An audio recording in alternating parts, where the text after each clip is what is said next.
Bonjour à tous, j'espère que vous allez bien. On va réaliser aujourd'hui une recette facile, rapide et vraiment savoureuse. Ça serait des boulettes tandoori. On va faire des boulettes de viande parfumées avec des épices indiennes pour changer un petit peu de ce qu'on prépare d'habitude. Vous pouvez utiliser soit du bœuf, soit du poulet ou même du poisson si vous voulez. J'ai donc mis la viande, de l'ail écrasé, du gingembre frais. Et là, je vais mettre de la mie de pain que j'ai trempée dans un peu de lait. Je vais l'essorer et la rajouter à la viande. Ça va nous donner des boulettes de viande bien tendres après cuisson. Surtout quand vous utilisez une viande assez maigre, le manque de gras fait que après cuisson, les boulettes de viande généralement ont tendance à être sèches. On rajoute le reste d'ingrédients, donc l'oignon émincé avec de la coriandre et du persil ciselé. Un œuf entier avec les épices, sel, poivre et le mélange d'épices tandoori.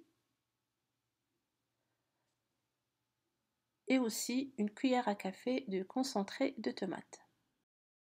On va bien malaxer le tout, puis on va former des boulettes.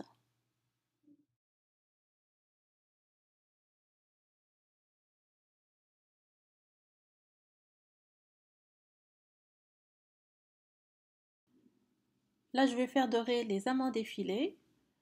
Après, je les mets de côté et dans la même sauteuse, je mets un peu d'huile avec les boulettes de viande que je vais faire cuire pendant quelques minutes des deux côtés.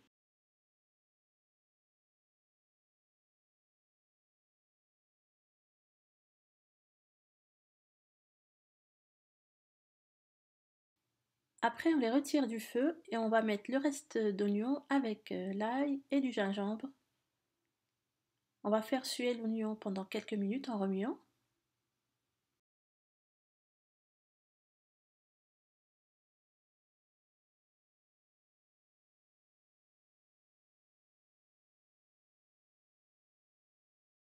Puis on ajoute les tomates. Là, j'utilise des tomates fraîches. Vous pouvez utiliser aussi une sauce tomate du commerce. Avec les tomates fraîches, mettez aussi un peu de concentré de tomate pour la couleur. J'ai mis aussi les épices, sel, poivre avec une cuillerée d'épices tandoori, de la coriandre fraîche ciselée. On va laisser cuire pendant 15 minutes.